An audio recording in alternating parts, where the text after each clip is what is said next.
questions? Anybody want to know anything about this?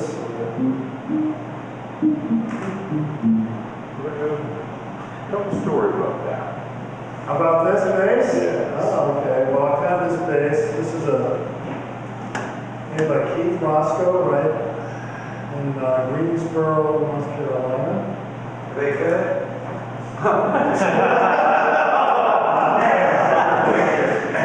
Security.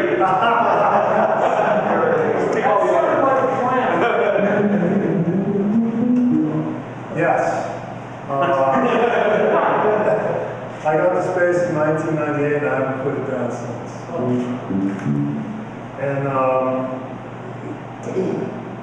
I was endorsing Tobias basses at the time, and Mike had unfortunately had to sell his company to Gibson, which was not a good deal for him. And in 1998 he was let go by Gibson. They had the gall to actually let the CEO of the company go for whatever reason.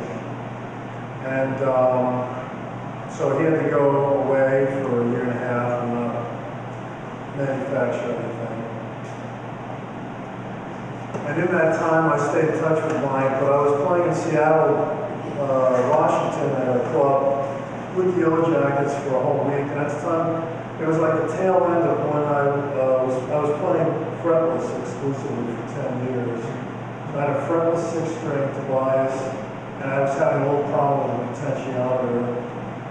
And so I found out where I could go through someone at the gig, and they said you have to go to this place called Bass Northwest. And so the next day I called them, and I just told them I needed to get a repair for the potentiometer, and they said no problem. Come on down. So I took a cab down there and went to the shop area of this store, gave him my Tobias fretless bass, plugged it in and saw the problem, and he said, no big deal, I'll fix this in 15 minutes or whatever. And in the meantime, I looked down and I saw this bass in there, and it was a really interesting looking instrument. I said, what is this? And the shop guy said, that's a Keith Roscoe.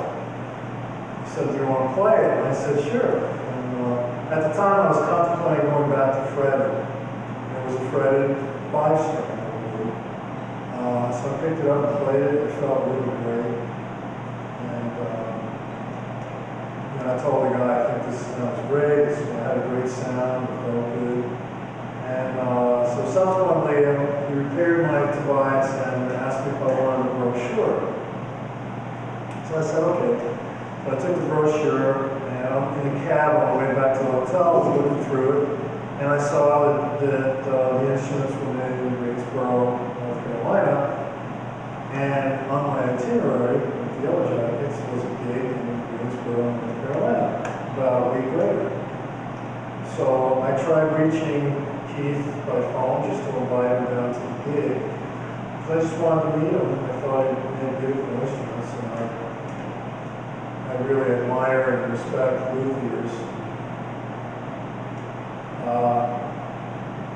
When I got to Greensboro, I didn't hear back from him. When I got to Greensboro, I heard from him. There was a message at my hotel, so I called him and we talked for a minute. And I invited him down to this little bar. It was in Greensboro. He came down and we met there. It was a nice meeting, and then he offered to build me a bass, which is this instrument. So I got it about 6 months later or 5 months later. I got this email, and it was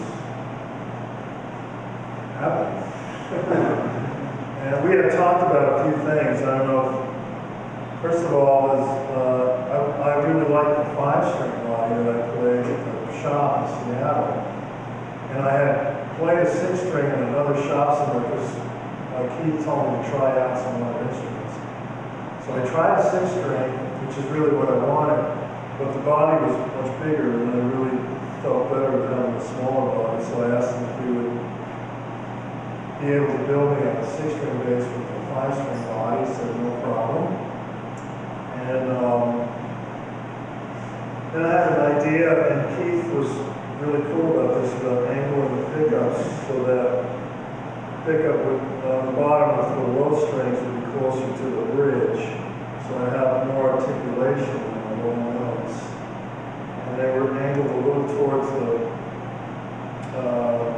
fingerboard for the higher strings so they'd be warmer, not brittle. And that's worked like a charm, actually, I think. I always get compliments on when I'm playing way up on the neck that the sound is very warm, complimentary, not brittle and aggravated. So. And I always get compliments about the articulation of the low notes.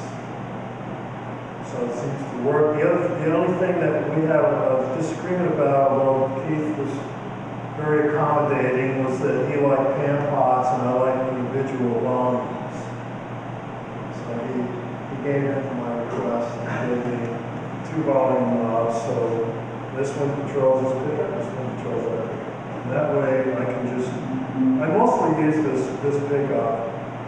And then if I want to add some bottom end, like say an alley or something like that, then I can blend in some of the lower.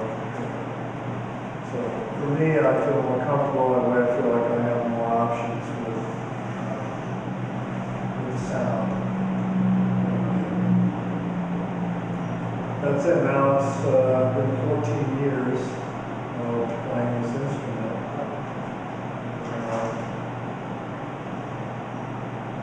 I will continue to play.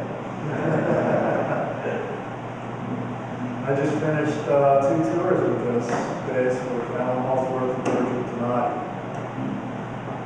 That was really blessed. Any questions about that? I'm sorry.